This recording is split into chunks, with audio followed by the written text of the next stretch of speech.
Eu sinto muito, mas o sonho acabou. Como que você interpreta essa frase? Talvez ao ouvir assim de repente, você associou sonho a um objetivo, a um plano que eu tinha e por algum motivo foi interrompido. Mas se essa mesma frase for dita dentro de uma padaria, provavelmente você vai associar sonho a um doce. Então veja como uma mesma frase ela pode assumir diferentes significados conforme o contexto em que ela é dita ou escrita. Então, na aula de hoje, neste vídeo, eu vou falar um pouco sobre essa estratégia de leitura que é conhecer o contexto para interpretar o texto. No vídeo anterior, eu falei sobre usar o ato de comunicação.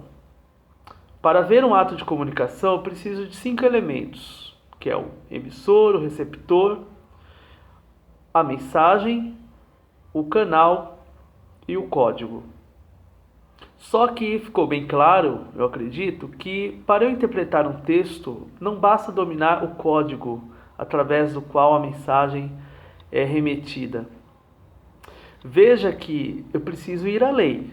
E esse além é exatamente o contexto. Quando uma mensagem, ou vamos chamar aqui de texto, está atrelada ao contexto em que foi produzida, eu tenho um enunciado. O emissor, ele vai ser chamado aqui de enunciador e o receptor vai ser chamado de enunciatário, tá? E agora sim, nós temos uma situação de comunicação mais completa.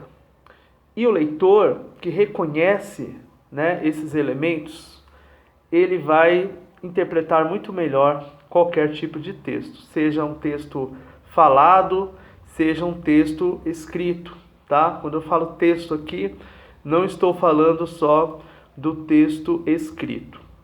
Eu vou dar como exemplo para vocês um pequeno texto, na verdade é só um trechinho de uma cantiga do trovadorismo. O trovadorismo é o primeiro estilo literário que nós temos na língua portuguesa. E o trechinho que eu vou ler para vocês é de uma cantiga chamada Cantiga da Ribeirinha, que é considerado, inclusive, o primeiro texto literário em língua portuguesa, tá?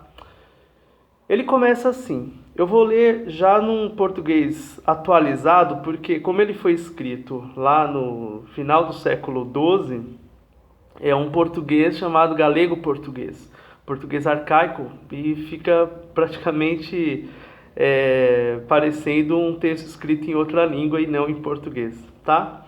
Então diz assim: no mundo ninguém se assemelha a mim, enquanto a vida continuar como vai, porque morro por vós e ai, minha senhora alva e de pele rosada. Eu quero chamar aqui a atenção a esse vocativo aí, minha senhora.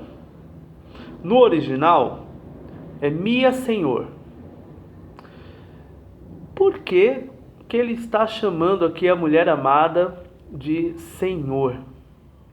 Bom, se eu considero que esse texto foi produzido no final do século XII, Idade Média, se eu conheço qual era o sistema de produção e como a sociedade se organizava nesta época, né? Nós temos aí o feudalismo. Nós vamos entender por que que ele chama essa mulher de senhor. Nem existia o feminino de senhor, né? Porque aqui o senhor se refere a senhor feudal. Portanto, quando ele a chama de senhor, nós percebemos qual é a magnitude dessa mulher para ele e o quanto ela é inacessível. Então só é possível aí um amor platônico, né? Aquele amor idealizado em que não há necessidade da correspondência, tá? Então quer dizer, para eu interpretar essa cantiga, eu conhecendo o contexto histórico, eu vou associar as relações sociais, né, o sistema filosófico, enfim, todas as características da época à construção do texto. E aí, com certeza, eu vou interpretar muito melhor. Por isso que, às vezes, uma aula de literatura parece que é aula de história, geografia, filosofia, porque esses pontos são extremamente importantes para eu entender um texto literário. Às vezes eu leio um escritor, uma obra de um escritor, né, lá do século XV. Tem muitas palavras difíceis, por que que ele escreveu assim?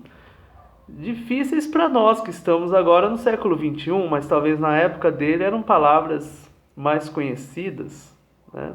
Então é muito importante você considerar o contexto para entender não só o texto literário, mas qualquer texto que você tenha em mãos.